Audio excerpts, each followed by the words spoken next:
Good morning Chirala.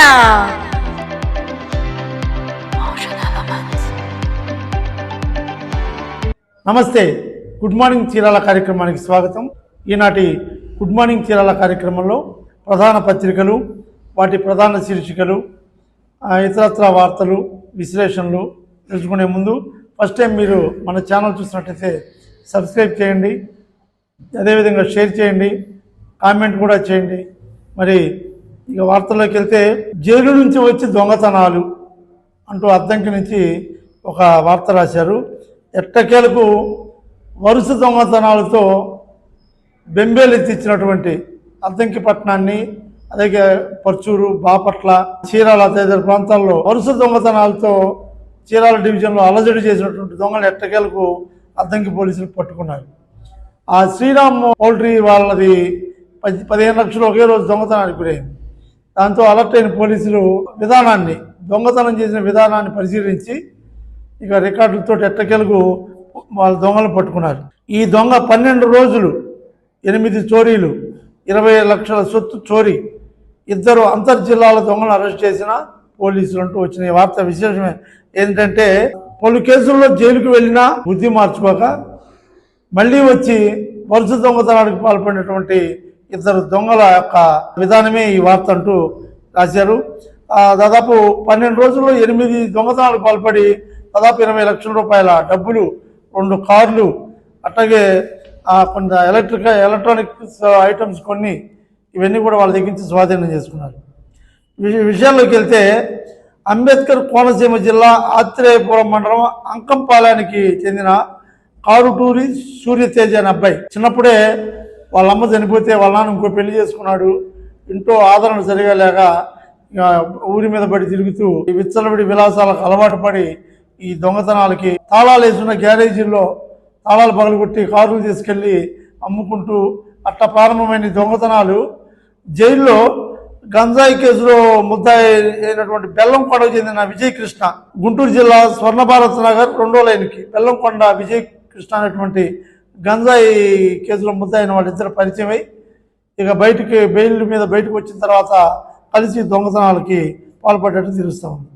మన DSP గారి కథనం ప్రకారం మంగళవారం పోలీసులు మీడియా ముందు వీళ్ళు ప్రవేశపెట్టారు.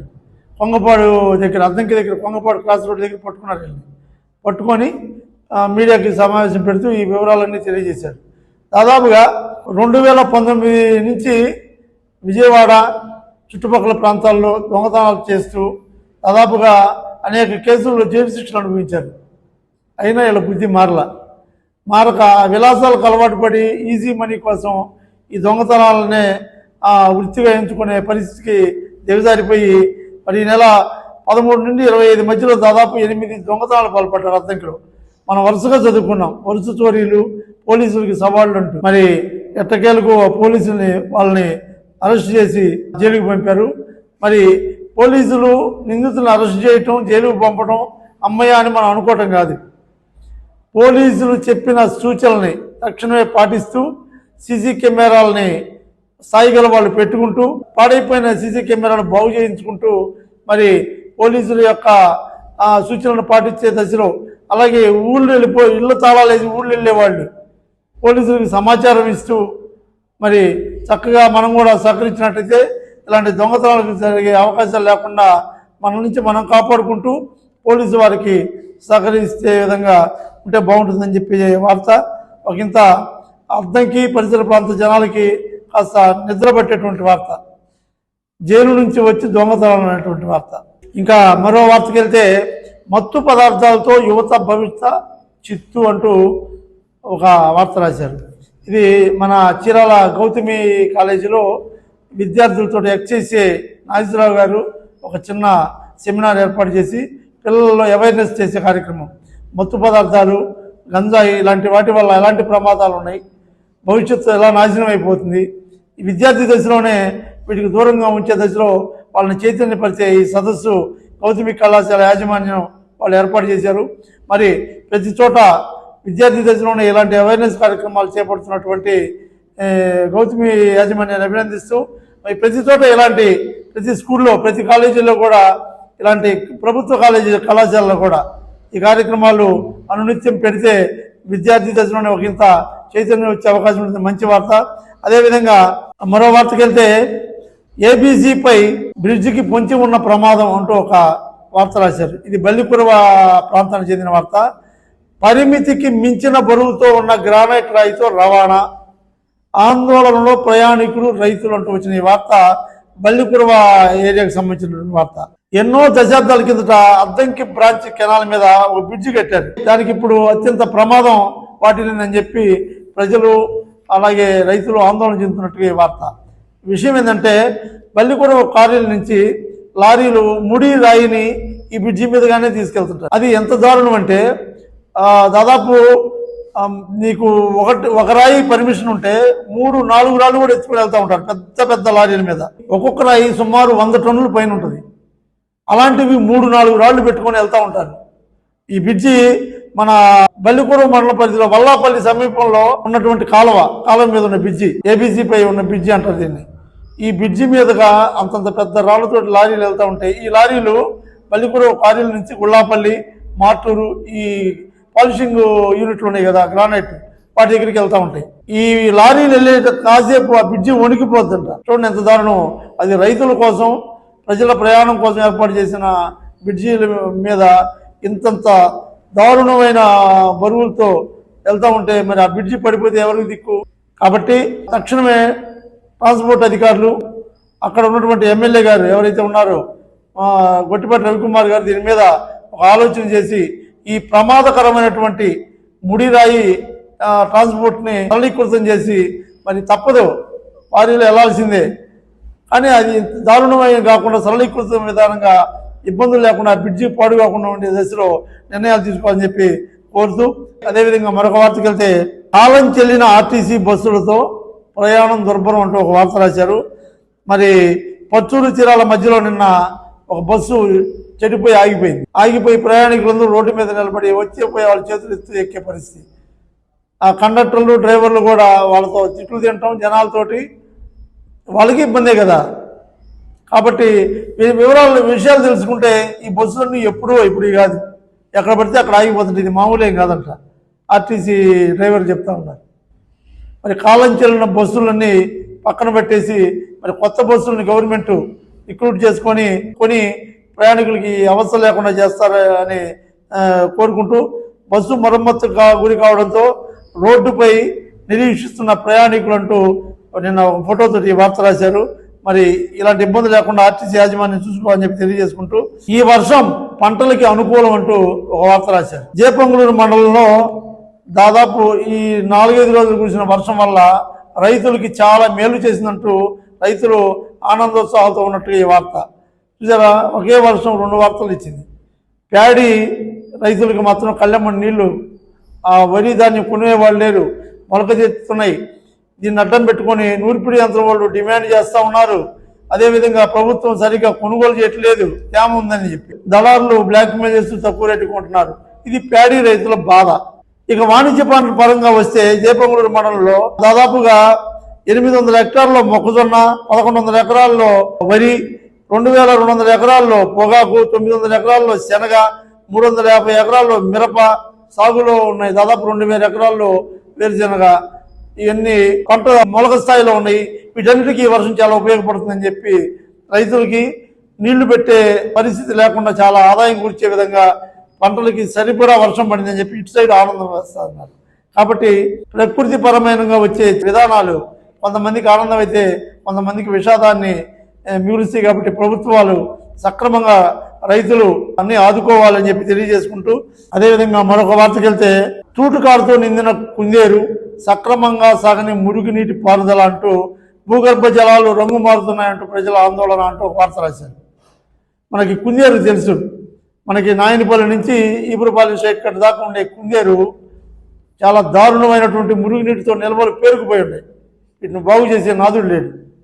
గతంలో ఆమంచి కృష్ణమోహన్ గారు 9 కోట్లతో కుందేరు కలవట్టు నిర్మాణంతో సుందరీకరణ పనులు చేపట్టి భారీసారి అది కనుక అప్పుడు పూర్తి అయితే ఈరోజు చాలా ఆహ్లాదకరంగా ఉన్నతంగా ఉండేది ఆ ఏరియా. మరి అప్పుడు కొంతమంది నాయకులకు నచ్చక ఇది కోర్టులో ఆశ్రయించడం, మరి కోర్టులో దాన్ని ఆపేయటం, వీటిని బాగు చేసే నాదుడు లేడు. గతంలో ఆమంచి కృష్ణమోహన్ గారు 9 కోట్లతో కుందేరు కలవట్టు నిర్మాణంతో సుందరీకరణ పనులు చేపట్టి భారీసారి అది కనుక అప్పుడు పూర్తయితే ఈరోజు చాలా ఆహ్లాదకరంగా ఉన్నతంగా ఉండేది ఆ ఏరియా. మరి అప్పుడు కొంతమంది నాయకులకు నచ్చక ఇది కోర్టులు ఆశ్రయించటం, మరి కోర్టులో దాన్ని ఆపేయటం, ఆ కాలగర్భంలో అది అట్లా గడిచిపోయింది. గత ప్రభుత్వంలో ఉన్న ఎమ్మెల్యే గారు కొంత పనులు చేపట్టిన ఇప్పుడు మనకి బాయ్స్ స్కూల్ దగ్గర నుంచి టీటీడీ కళ్యాణ మండపం దాకా 60 అడుగులు రోడ్డు వేసి చేస్తే మళ్ళీ ఆ రోడ్డు అంతా దుర్గంధం, చెత్త చెదారం, ఈ కొబ్బరి బొండాలు వేస్టేజ్లు, హోటల్లో మిగిలిన బూడిదంతా తెచ్చి అక్కడే పోస్తున్నారు. ఈ మాంసం కొట్టుల్లో వాళ్ళు పేగులు గీకులు తెచ్చి అక్కడే వేస్తున్నారు. ఆ చండాలం 60 అడుగులు దాదాపు ₹1 ఖర్చు చేసిన రోడ్డు అంతా మళ్ళీ నిర్వీర్యం. ఆ రోడ్డు కనుక బాగైతే ఇటు నలగాంధి పంపు దగ్గర ట్రాఫిక్ ఉండదు, అటు కొత్తపేట ఊళ్ళోంచి పెద్ద పెద్ద వాహనాలు వెళ్ళే పరిస్థితి ఉండదు. దాని దృష్టి ఎమ్మెల్యే గారు దాని దృష్టి పెట్టాలని కోరుకుంటూ ఈ కుందేరు ఈ తూటుకాడ ఎక్కడికక్కడ పెరిగిపోయి నీళ్లు పెరిగిపోయి చాలా దారుణమైనటువంటి దుర్గంధ పరిస్థితులు ఉన్నాయి. కాబట్టి ఆ నీళ్లు సక్రమంగా పోయేటట్టుగా ఈ కుందేరుని బాగు చేపిస్తే బాగుంటుందని తెలియజేసుకుంటూ ఇది ఒక మంచి వార్తగా మనం తీసుకోవచ్చు. మరొక వార్తకి వెళ్తే అంగన్వాడీ వాలంటీర్లకు కూడా ఉపాధి కూలి అంటూ ఒక వార్త. ప్రజావేదికలో వెలుగు చూసిన అక్రమాలు, మామ పీడి విజయలక్ష్మి అంటూ వచ్చిన ఈ వార్త వివరం ఏంటంటే గ్రామాల్లో అంగన్వాడీ కార్యకర్తలు వాలంటీర్లు కూడా ఈ ఉపాధి కూలీల్లో పేర్లు రాపించుకొని డబ్బులు కొట్టేసినట్టుగా ఈ వార్త. మన డ్రామా పీడి విజయలక్ష్మి గారు నిన్న ఎద్దనపూడిలో ఒక సదస్సు నిర్వహించి ఈ ఉపాధి కూలీ కార్యక్రమం మీద అవగాహన చేసేటువంటి ఒక సదస్సు నిర్వహించి దాంట్లో భాగంగా ఆమె చెప్పింది ఏంటంటే గ్రామాల్లో మన వాలంటీర్లు అదేవిధంగా అంగన్వాడీ కార్యకర్తలు వీళ్ళు కూడా పేర్లు అదే చిన్న చిన్న ఉద్యోగులు కాంట్రాక్ట్ బేస్ ఉద్యోగులు వాళ్ళ పేర్లు కూడా రాసుకొని దాదాపుగా ₹3 లక్షల వరకు ఇప్పుడు రికవరీ అయినట్టు 21 లక్ష సంబంధించిన ఉద్యోగుల నుంచి రికవరీ చేయాల్సిందంట. చూడండి ఎంత దారుణం. ఈ దారుణమైన ప్రక్రియ ఉపాధి హామీ కూలీల కోసం పెట్టిన ఈ దీంట్లో ఉద్యోగస్తులు డ్రా చేసుకున్నప్పుడు దాదాపు 21 లక్షలు ఉన్నాయంట. అందులో 3 లక్షలే రికవరీ అయింది. ఇంకా రికవరీ చేయాలి అంటూ ఈ దారుణాన్ని గ్రామాల్లో పన్నులు లేని కాలంలో ఉపాధి హామీ పనులతోటి వాళ్ళకి ప్రభుత్వం సాయం చేయాలని చేసిన మంచి కార్యక్రమం పెడితే దాంట్లో కూడా ఈ అవుట్సోర్సింగ్ ఉద్యోగులు వాలంటీర్లు ఈ అంగన్వాడీ కార్యకర్తలు జ్వరబడి ఈ విధంగా దాదాపు 21 లక్ష మరి బాకీ పడ్డారంటే ఆలోచించండి ఎంత దారుణం జరుగుతుందో. తక్షణమే వాళ్ళ నుంచి రికవరీ చేయాలి. ఇది పబ్లిక్లో కూడా తేవాలి. ఎందుకంటే ఉపాధి హామీ కూలీలలో వీళ్ళు జ్వరబడి పేర్లు రాసుకొని పనులు చేయకుండానే డబ్బులు డ్రా చేసుకునేటువంటి దుర్మార్గాన్ని అరికట్టే విధంగా మరి చేపట్టిన రామపీడి విజయలక్ష్మి గారికి అభినందిస్తూ మరి సక్రమంగా ఈ ఉపాధి హామీ పనులు సక్రమంగా నిన్న మన మంత్రి గారు కూడా చెప్పారు, మస్టర్ లేకుండా డబ్బులు డ్రా చేస్తే కఠిన చర్యలని తప్పనిసరిగా మస్టర్ ఉండే విధంగా చూసుకోవాలి. నిజాయితీగా చేసుకుంటే ఇది పేద వ్యవసాయ కూలీలకు ఉపాధికరమైనటువంటి ఈ విషయాన్ని భ్రష్టు పట్టించి ఇది ఆగిపోయేటట్టు చేయొద్దని చెప్పి తెలియజేసుకుంటూ ఇది ఆంధ్రజ్యోతి వార్త. ఇక ఈనాటికి వెళ్తే ఎన్టీఆర్ విగ్రహాన్ని ఏర్పాటు చేస్తామంటూ ఒక వార్త వచ్చింది. ఎమ్మెల్యే కొండయ్య గారి ఆధ్వర్యంలో పట్టణంలో ఎన్టీఆర్ భారీ విగ్రహాన్ని ఏర్పాటు చేస్తామంటూ కొంతమంది కౌన్సిలర్ ఈ ప్రకటన ఇచ్చారు. కౌన్సిల్లో కూడా ప్రత్యేక సమావేశంలో దీన్ని ఆమోదింపజేసి మరి మన స్థానిక ఎమ్మెల్యే కొండయ్య గారి ఆధ్వర్యంలో భారీ ఎన్టీఆర్ విగ్రహాన్ని పెడతామని చెప్తూ కౌన్సిలర్లు మించాల సాంబశివరావు, పుత్తూరు సుబ్బయ్య ఇంకా మరి కొంతమంది కౌన్సిలర్లు ఈ ప్రకటన తీసుకున్నట్టుగా చెప్పారు. మరి ఆల్రెడీ ఎన్టీఆర్ విగ్రహం ఒకటి ఉంది, ఈసారి భారీగా పెడతానంటున్నారు కాబట్టి మరి అదొక వార్త. ఇకపోతే సైబర్ నేరాలపై అవగాహన అవసరం అంటూ కారంచేడు నుంచి ఒక వార్త వచ్చింది. కారంచేడు ఎస్ఐ గారు ఆధ్వర్యంలో స్వర్ణలో ఈ సైబర్ నేరాల మీద ఒక అవేర్నెస్ ప్రోగ్రామ్ని స్వర్ణ హై స్కూల్లో పెట్టాడు కారంచేడు ఎస్ఐ గారు. ఈ వాట్సాప్, టెలిగ్రామ్ లాంటి వాటిల్లో వచ్చే యాప్లు వాటి ద్వారా ఎటువంటి సైబర్ నేరాలకు పాల్పడతారు, ఇది వాళ్ళ తల్లిదండ్రులు కూడా అవేర్నెస్ చేసే దశలో మరి ఈయన ఈ కార్యక్రమాన్ని చేపట్టారు. కారంచేడు ఎస్ఐ గారిని అభినందిస్తూ అదేవిధంగా ఇంకొక వార్తకి వెళ్తే ఈనాడులో జేపంగులూరుకు చెందిన మండలంలోని కొండమంజూరు గ్రామానికి చెందినటువంటి ఒక వేదశ్రీ అనేటువంటి పాప ఈ నేషనల్ వైడ్ జాతీయ స్థాయి క్విజ్ పోటీల్లో కేంద్ర ప్రభుత్వం పర్యావరణ మంత్రిత్వ శాఖ ఏర్పాటు చేసిన క్విజ్ పోటీల్లో తృతీయ స్థానం సాధించిందంటూ మరి ఆ పాపను అభినందించే దశలో ఈ వార్త రాశారు. చక్కగా మరి జాతీయ స్థాయిలో కేంద్ర ప్రభుత్వం పెట్టిన క్విజ్లో 3rd ప్రైజ్ వచ్చిందంటే నిజంగా అమ్మాయి చాలా గ్రేటు. ఆ అమ్మాయిని అభినందిస్తూ ఇలాగే పిల్లలందరూ ఇంటర్నెట్లో ఓన్లీ రీల్స్, అదేవిధంగా వీడియోలు, పిచ్చి పిచ్చి వీడియోలు చూడటం కాదు, ఇంటర్నెట్ని ఇలా కూడా ఉపయోగించుకోవచ్చు. ఈ పల్లెటూరులో గ్రామ స్థాయిలో ఉన్న ఈ విద్యార్థిని, ఈ వేదశ్రీ అనేటువంటి పాప మరి కేంద్ర ప్రభుత్వం మంత్రిత్వ శాఖ పెట్టినటువంటి క్విజ్లో పాల్గొని 3rd ప్రైజ్ సాధించిందంటే ఇంటర్నెట్ను మంచిగా ఉపయోగించుకుంటే ఎంత గొప్ప ఫలితం ఉంటుందో చూడండి. కాబట్టి ఈ పాపను మనం అభినందిద్దాం. అదేవిధంగా మరొక వార్తకి వెళ్తే ఔత్సాహిక పారిశ్రామికవేత్తలకు తోడ్పాటుగా నిలవాలి అంటూ పర్చూరు నియోజకవర్గం ఏలూరు సాంబశివరావు గారి సంబంధించిన ఒక వార్త వచ్చింది. ఈయన ప్రభుత్వం గ్రామీణ ప్రాంతాల్లో ఉన్న పారిశ్రామికవేత్తలకి చేయూతనిచ్చే దశలో నిర్ణయాలు తీసుకోబోతుందని చెప్పి దానికి సంబంధించిన పరిస్థితులన్నీ ప్రజలకి అవేర్నెస్ చేసే దశలో కార్యక్రమాలు తీసుకోవాలంటూ నిన్న మంగళవారం నాడు AP industrial infrastructure corporation limited chairman M రామరాజుని మర్యాదపూర్వకంగా కలిసి ఆయన విధమైన వ్యాఖ్యలు చేశారు. మరి నిజంగానే గ్రామ స్థాయిలో పారిశ్రామికవేత్తలని ఎంకరేజ్ చేసే దశలో ప్రభుత్వం నిర్ణయాలు తీసుకుంటే ఈ నిరుద్యోగ సమస్య పోవడంతో పాటు ఈ ఉద్యోగాలు కావాలనేటువంటి ఒత్తిడి కూడా పోతుందని చెప్పి తెలియజేసుకుంటూ మరి ఇంకొక ప్రత్యేకమైన వార్త ఏంటంటే తరగతి గదికి ఆలస్యంగా వచ్చాడని విద్యార్థిని కొట్టిన ఉపాధ్యాయుడు. ఇది వార్త. ఇలాంటి వార్తలు అసలు చట్టపరంగా మంచిది కానీ ధర్మంగా అయితే కరెక్ట్ కాదు. ఎలా అంటే తరగతి గదికి ఆలస్యంగా వచ్చాడని విద్యార్థిని కొట్టడంపై బాధిత బాలుడు వేమూరు పోలీస్ స్టేషన్లో ఫిర్యాదు చేశాడు. సేకరించిన వివరాల ప్రకారం మండలంలో చావలికి చెందిన ఎస్ నాగసాయి ప్రణీత్ అనేటువంటి బాలుడు స్థానిక జిల్లా పరిషత్ పాఠశాలలో 8వ తరగతి చదువుతున్నాడు. తరగతికి మంగళవారం లేటుగా వచ్చాడని చెప్పి పీడి కొట్టాడు. దాంతో తల్లిదండ్రులతో కలిసి వెళ్ళి ఈ అబ్బాయి పోలీస్ స్టేషన్లో ఫిర్యాదు ఇచ్చాడు. ఇది వార్త. చిన్నపిల్లల్ని ఉపాధ్యాయులు కానీ పెద్దలు కానీ ఎవరైనా కొట్టడం చట్టరీత్యా నేరం. ఇది చట్టం. అసలు కొట్టకుండా చదువు వస్తుందాన్ని ధర్మంగా ఆలోచిస్తే చట్టపరంగా ఇది ఓకే. ధర్మంగా అయితే లేటుగా వచ్చాడు, లేటుగా వచ్చిన పిల్లల మీద అసలు ఏ విషయమైనా కానీ ఉపాధ్యాయులకి పిల్లల మీద కక్ష ఎందుకు ఉంటుంది? అసలు మమ్మల్ని చిన్నప్పుడు ఎట్టగొట్టేవాళ్ళు. మనందరూ ఇప్పుడు మన స్థాయిలో తల్లిదండ్రులుగా ఉన్న అందరూ వాళ్ళ బాల్యాన్ని తలుచుకోండి, ఎట్టగొట్టేవాళ్ళు. చట్టాలని ఎంతవరకు అంతవరకే ఉపయోగించుకోవాలి. ఇప్పుడు రేపు ఆ పిల్లోడిని ఇంకెవరూ ఏమనరు, వాడు సరిగ్గా చదవకపోయినా పట్టించుకోరు అనుకోండి. ఎందుకంటే కొడితే మళ్ళీ మీరు కేసు పెడతారు కదా, కొట్టకపోతే పిల్లలు మాట్లాడరు కదా. ఆలోచించిన తల్లిదండ్రులు పిల్లల్ని నిజంగా విపరీతంగా ఇబ్బంది పడేటట్టుగా కొడితే వెళ్ళి ప్రశ్నించాలి. ప్రధానోపాధ్యాయుడికి కంప్లైంట్ ఇవ్వాలి, ఇచ్చి అలా జరగకుండా చూసుకోవాలి. అటు మాస్టర్ గారికి పిల్లలు లేనప్పుడు మనం వార్నింగ్ ఇవ్వాలి, కొట్టద్దని. పిల్లల ముందే మాస్టర్ గారిని తిట్టి ఆయన మీద పోలీసులు కేసులు పెడితే ఇంకా ఏ మాస్టర్ మీ పిల్లడి గురించి పట్టించుకుంటారు? ఎందుకంటే ఒక దెబ్బ అయిందే ఏ విద్యార్థి రాడు.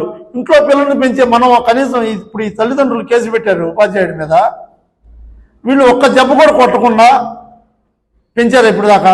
ఆలోచించండి. ఇప్పుడు ఆ ఉపాధ్యాయుడు ఎంత నేరస్తుడో మీరు కూడా అంతే నేరస్తారు కదా, పిల్లల్ని కొట్టకూడదు కదా. కాబట్టి చట్టపరంగా మీరు ఓకేనేమో కానీ ధర్మంగా అయితే కొట్టకుండా పిల్లలకి చదువు రాదు. ఉపాధ్యాయుల మీద కానీ పోలీస్ స్టేషన్ దాకా కేసులు పెట్టడం అనేది చాలా తప్పు. ఏదైనా నిజమైన ఇబ్బంది కక్ష సాధింపులా కనపడితే హెచ్ఎంకి కంప్లైంట్ ఇచ్చి పిల్లలు లేని సమయంలో అతనికి వార్నింగ్ ఇవ్వాలి. అంతేగాని పిల్లల ముందు వాళ్ళని చేస్తే ఉపాధ్యాయులని పిల్లల ముందు తల్లి తండ్రి మనల్ని కని మనకు కావాల్సిన డబ్బులు సమకూరుస్తారే కానీ మన జీవితానికి చక్కని బాటలు వేసేది ఉపాధ్యాయుడే. కొడతాడు, తిడతాడు, ఏదైనా చేస్తాడు. అలాంటప్పుడే స్కూల్కి పంపాలి. అట్లా ఉంటేనే వాడి బతికి బాగుండేది. రేపు వాడికి మార్కులు రాకపోతే ఎవరిని అడుగుతాం? వాళ్ళని అడిగేది. మరి బుజ్జగించు చదువుకోమ్మా అంటే చదువుకుంటే నువ్వు స్కూల్కి ఏదో పంపడం ఇంట్లోనే ఉంచి చదివించుకో. కాబట్టి ఇలాంటి వార్తలు నిజంగానే చైతన్యం కలిగించాలి. తల్లిదండ్రులు ఇలాంటి కేసులు పెట్టడం అనేది కరెక్ట్ కాదని చెప్పి తెలియజేస్తూ ఇది ఈనాడు వార్తలు. ఇక సాక్షి పేపర్ తీసుకుంటే ప్రధాన శీర్షికగా వేటపాలెంలో లేడీ డాన్ల హల్చల్, అధిక వడ్డీలతో పేద మధ్యతరగతి కుటుంబాలే టార్గెట్, అప్పు తీర్చడం ఆలస్యమైతే ఇంటికొచ్చి మరీ వేధింపులు. ఏది లేడీ డాన్లు, దాడికి పాల్పడుతున్న లేడీ డాన్లు, వీరికి అండగా పోలీసులు, ఎదురు తిరిగితే వారిపై ఎస్టీ ఎస్సీ అట్రాసిటీ కేసులు పెడతామని బెదిరింపులు. చూడండి ఎంత దారుణంగా ఉంది ఈ వార్త రాస్తూ కాలం మారింది గురు, ఎక్కడైనా పురుష డాన్లు రౌడీలను చూస్తుంటాం, కానీ ఇప్పుడు ప్రపంచంలోనే లేడీ డాన్లు కూడా చూస్తున్నాం. పురుషులు తగ్గట్టు ఏమాత్రం మేము తగ్గేదేలే అంటున్న ఈ లేడీ డాన్ల గురించి చక్కని వార్త రాశారు. అదేదో చూద్దాం. వేటపాలెం మండలంలో లేడీ డాన్ల సంఖ్య పెరిగిపోయిందంట. వీళ్ళు పేద మధ్యతరగతి కుటుంబాలని ఆసరాగా చేసుకొని ఒక 5గురు సిండికేట్ అయ్యారంట.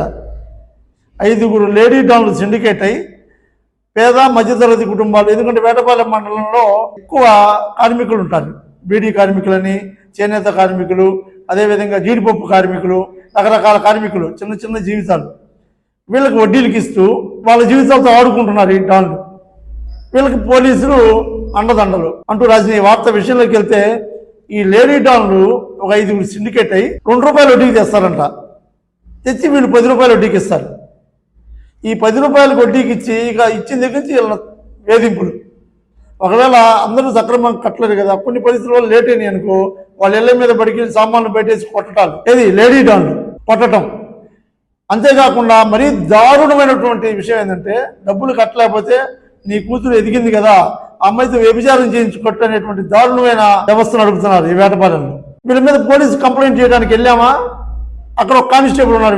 వీళ్ళల్లో అత్యంత సన్నిహిత సంబంధం ఉన్నటువంటి ఒక హీరో ఉన్నాడు వేటపాలెం పోలీస్ స్టేషన్లో, కానిస్టేబుల్ గారు. ఆయన టేకప్ చేస్తాడు. దీన్ని టేకప్ చేసి వాళ్ళని బెదిరించి అప్పులు తీసుకున్న వాళ్ళు మాట్లాడరా, మరి వాళ్ళ అప్పు వాళ్ళు గడిచి గోల్ ఉండదు కదా అని చెప్పి అధికారులు కూడా మెస్ప్రైజ్ చేసి ఇతనే సెటిల్మెంట్ చేసి పంపించేస్తుంటారు. వీళ్ళు పోలీస్ స్టేషన్కి వెళ్ళినా న్యాయం జరగదు. ఈ లేడీ డాన్లో కానిస్టేబుల్ని చూపిస్తే ఈ దారుణాలు ఒడిగెడతా ఉంటారు. సేమ్ అట్లాగే మన ఆర్టీసీ పెట్రోల్ బంక్ దగ్గర కూడా 2 లేడీస్ ఉన్నారంట. వాళ్ళైతే ప్రతి ఒక్కరు డబ్బులు ఇవ్వడం, అట్రాసిటీ కేసు పెడతాను బెదిరియడం. అప్పు తీసుకోవడం చాలా తప్పు, కానీ వాళ్ళ జీవితాల్లో అవసరాలు ఎలా ఉంటాయి చెప్పలేం కదా. కొన్ని అన్నీ తెలిసి కూడా మనం అప్పు తీసుకోవాల్సిన పరిస్థితులు వస్తుంటాయి. అందువలన జీవితంలో అతను చులకన కాదు, ఈ అప్పు ఇచ్చినోడు గొప్ప కాదు. చూసి చూడనట్టు పోవాలి. లేదనుకో చట్టపరంగా ఏవైతే ఉన్నాయో తీసుకోవాలి. లేదా ఒకసారి ఎట్టొకటి రాబట్టుకు ఇంకోసారి ఇవ్వకుండా ఉండాలి. ఇలాంటివి చేయాలి. కానీ ఈ విధమైన దుర్మార్గమైనటువంటి వ్యవస్థ. ఇందులో ఒక లేడీ గతంలో ఢిల్లీ ప్రాంతంలో మహిళలను విక్రయించిన కేసులు కూడా ముద్దాయంట. చూడండి ఎంత దారుణమైన పరిస్థితి. ఈ 5గురు డాన్లో ఒక డాన్ తోటి మన కానిస్టేబుల్కి అక్రమ సంబంధం ఉందని కూడా రాశారు. చూడండి, ఇక పోలీసు ఈ లేడీ డాన్లో ఒకటైతే ఇక పరిస్థితి ఎట్లుంటుందో మీరు ఆలోచించుకోండి. ఇంత దారుణమైన పరిస్థితి వేటపాలెంలో జరుగుతుంటే మరి పోలీసు దృష్టికి ఖచ్చితంగా ఇది తేవాల్సిన అవసరం ఉందనుకునే రాసుంటారు ఈ వార్త. వేటపాలెంలో లేడీ డాన్ల హల్చల్. చూడండి, మహిళలను ఎదగమన్నారు కానీ మగవాడికి ధీటుగా ఎదగమన్నారు కానీ ఇట్లాంటి రంగాల్లో కాదు. కాబట్టి దయచేసి తక్షణమే పోలీసు ఉన్నతాధికారులు దీని మీద దృష్టిలో పెట్టి, ఎందుకంటే ఇందులో కానిస్టేబుల్ గురించి ప్రత్యక్షంగా చెబుతున్నారు కాబట్టి మరి ఆ కానిస్టేబుల్ గారు ఎవరో ఆయన్ని విచారించి తక్షణమే అక్కడి నుంచి ట్రాన్స్ఫర్ చేయటం, ఈ లేడీ డాన్ల మీద ఏదన్నా చట్టపరమైన చర్యలను చేపట్టి ఈ బాధితుల్ని కాపాడాలని చెప్పి రాసిన ఈ వార్త చాలా వెరైటీ వార్త. ఇంకా ఇంకో వార్తకి వెళ్తే, పైసలు ఇవ్వు పత్రం పట్టు అంటూ చీరాల ఎంఆర్ఓ ఆఫీస్ మీద ఒక వార్త రాశారు. జనన మరణ ధృవీకరణ పత్రాల మంజూరులో RI రూటే సపరేటు, ఆలస్య నమోదు విచారణకు నోట్లు ఇచ్చుకోవాల్సిందే, చీరాల రెవెన్యూ కార్యాలయంలో ఉద్యోగుల పనితీరు సమస్యాత్మకం అంటూ మరి ఎంఆర్ఓ ఆఫీస్ మీద రాశారు. మరి ఒక RIని టార్గెట్గా చేస్తూ రాసిన ఈ వార్త జనన మరణ సర్టిఫికేట్ల కోసం, అట్లాగే అడంగల్ కాపీల కోసం, ఆన్లైన్ కోసం, రకరకాల పనుల మీద ప్రతి నిత్యం ఎంఆర్ఓ ఆఫీస్కి దాదాపు మన గ్రామాల్లోని 15 గ్రామ పంచాయతీలు ఉన్నాయి. మనకి పంచాయతీలకు సంబంధించి కంపల్సరిగా రావాల్సిందే. అదేవిధంగా 33 వార్డులు ఉన్నాయి చీరాల్లో. ఈ 33 వార్డులలో కూడా ఏదో పని మీద రావాల్సింది. మ్యూజియం వాళ్ళు పెట్టుకునే సమస్యలు, అదేవిధంగా పంచాయతీ మన సచివాలయాల్లో పెట్టినన్ని వాళ్ళ దగ్గరికి వస్తే మరి ఆయన సంతకం RI గారు సంతకం పెడితేనే ఎంఆర్ఓ గారు పెట్టేది. RI గారు పెట్టాలంటేనే విషయం అక్కడ. ఈ కంప్లైంట్ ప్రజల నుంచి తక్కువ వచ్చింది, ప్రజలు కూడా బాధితులు. ఈ కంప్లైంట్ ఇచ్చింది VRAలు VROలే ఒక RI మీద.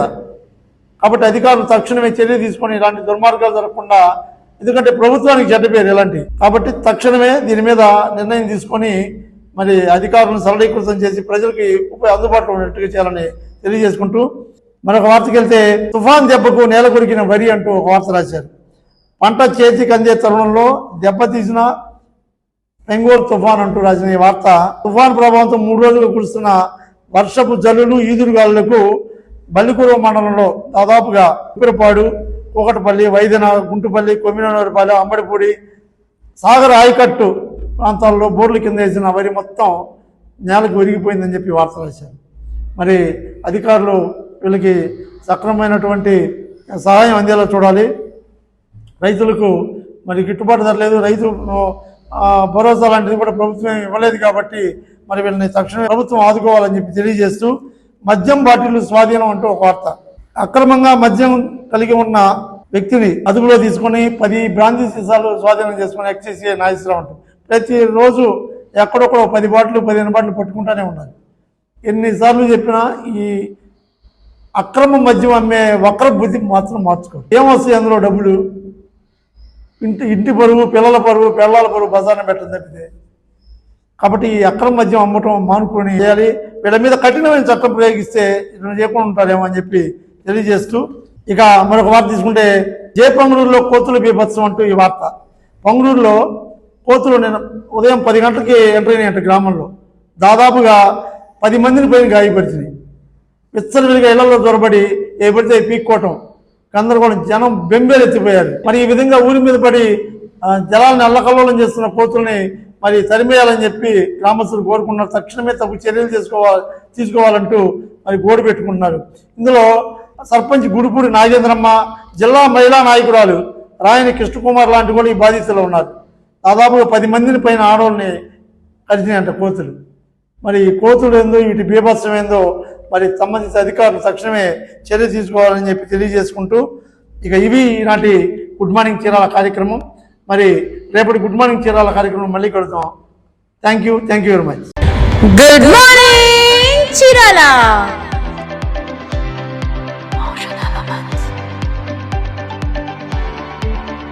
Good morning Chirala. చీరాల, పచ్చూరు, అద్దంకి తదితర ప్రాంతాలలో ఏం జరుగుతుంది, ఏ న్యూస్ పేపర్లో ఏమి ప్రచురించారు, ఎక్కడెక్కడ ఈరోజు ఏ కార్యక్రమాలు జరుగుతున్నాయి, ఏ న్యూస్ పేపర్ దేనికి ప్రయారిటీ ఇచ్చింది తదితర అంశాలను ప్రతిరోజు మీ దృష్టికి తీసుకొచ్చే ఏకైక కార్యక్రమం గుడ్ మార్నింగ్ చీరాల. మీ అభిమాన ఎస్బీసీలో ప్రతిరోజు ఉదయం 9 గంటలకు మీకోసం. Good morning Chirala.